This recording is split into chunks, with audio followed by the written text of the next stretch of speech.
First, we've become accustomed to the idea that we live on Ngunnawal land.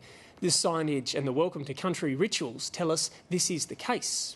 The Ngunnawal people were recognised by the Stanhope government as the traditional owners, a decision resisted by those identifying as Ngambri people. But there's also another claimant to the title from the lesser-known Narrogoo tribe. Kate Evans reports.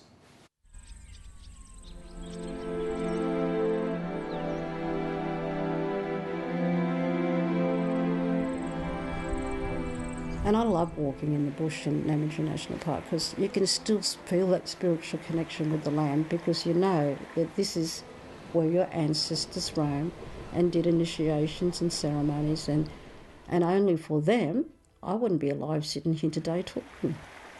Ellen Mundy has been fighting a lone crusade against the ACT government for years, trying to get her tribe, the Narrogoo, recognised alongside the Ngunnawal as traditional owners of the ACT. We've been screaming for 20 years, and I've tried every avenue, tried writing letters, native title claims, injunction orders, painting signs. Now, all of them weren't done because I felt like doing it because I was a radical idiot, protesting. I'd done it to be listened to be trying to be heard. So, hey, we're still here. In what she says is a final attempt, she's now taking the ACT government to court. Ms Mundy and her lawyers claim she has been discriminated against, saying that by not recognising the Narrogoo as traditional owners, the government has denied Ms Mundy assistance with protecting and promoting the culture, heritage, language and artefacts of the Narrogoo people. The Narrogoo sites lie within traditional boundary that would take in Namadgi National Park and Canberra.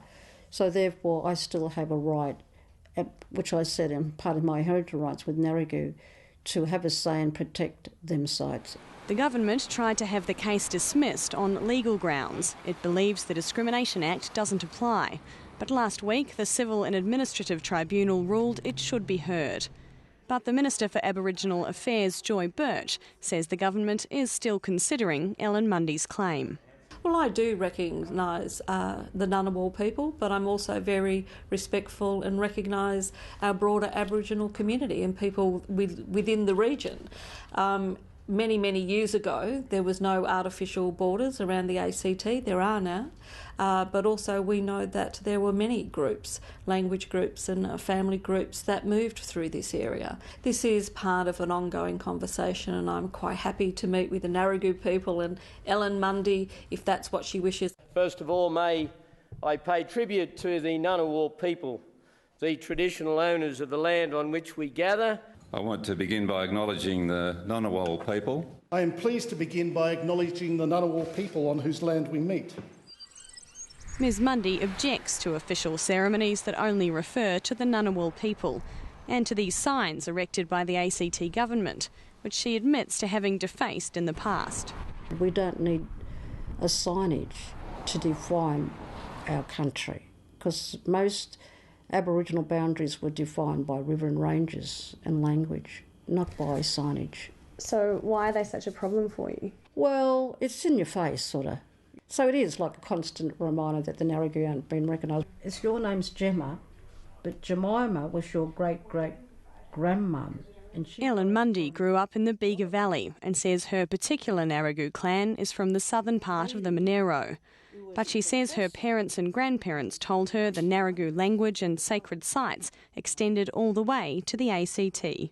I've always heard stories about the Monero, and as far as Canberra and Namadgi National Park, it is my identity. I am Narrogoo before I'm Aboriginal. Aboriginal's just a made-up gibberish English word that just describes anybody that are an Aboriginal native from any country anywhere in the world. So it is important for every traditional owner in Australia to understand your true identity and your bloodline. She says hers isn't the only Narrogoo family in the area. There are probably about 80 to 100 families. So, and are they as concerned as you about it? Probably have been, but probably not as active as me.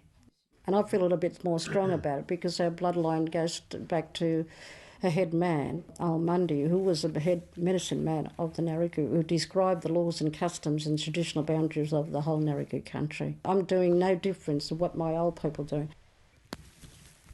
Ms Mundy's lawyers say her case is bolstered by a document reviewing the anthropological evidence that was commissioned by the ACT government in the late 1990s. It says, the common practice of speaking as if Canberra and the ACT were identical has facilitated the Ngunnawal identity being extended to the whole of the ACT. According to Tyndale's map, much of the ACT is Walgaloo, and a small portion possibly Narrogoo. Linguistically, Canberra is not even in the Ngunnawal area, but probably falls within the Narrogoo area. None of the applicants, as far as we're aware, is claiming a Narrogoo identity. Defining the traditional owners of the ACT has been a vexed issue for some time. What's this, Steve? It's a court order. An injunction stopping you from using the double N.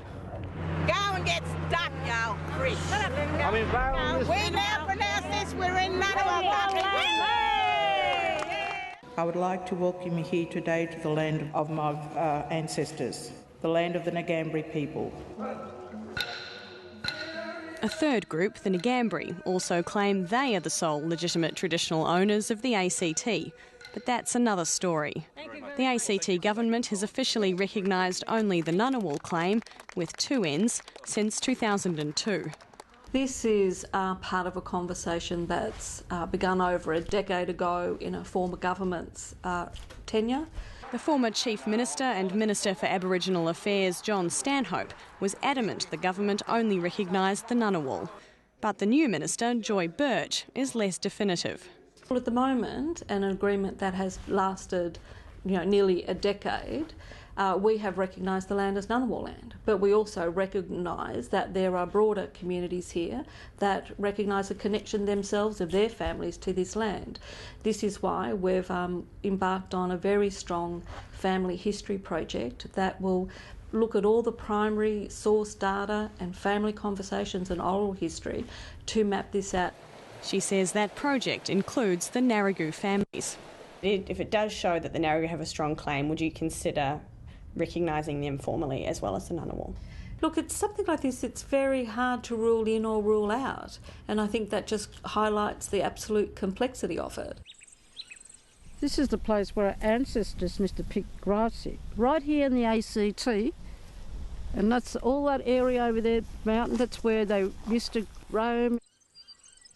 I know who I am, I know my bloodline, and I know that I'm Narrogoo and who we descend from.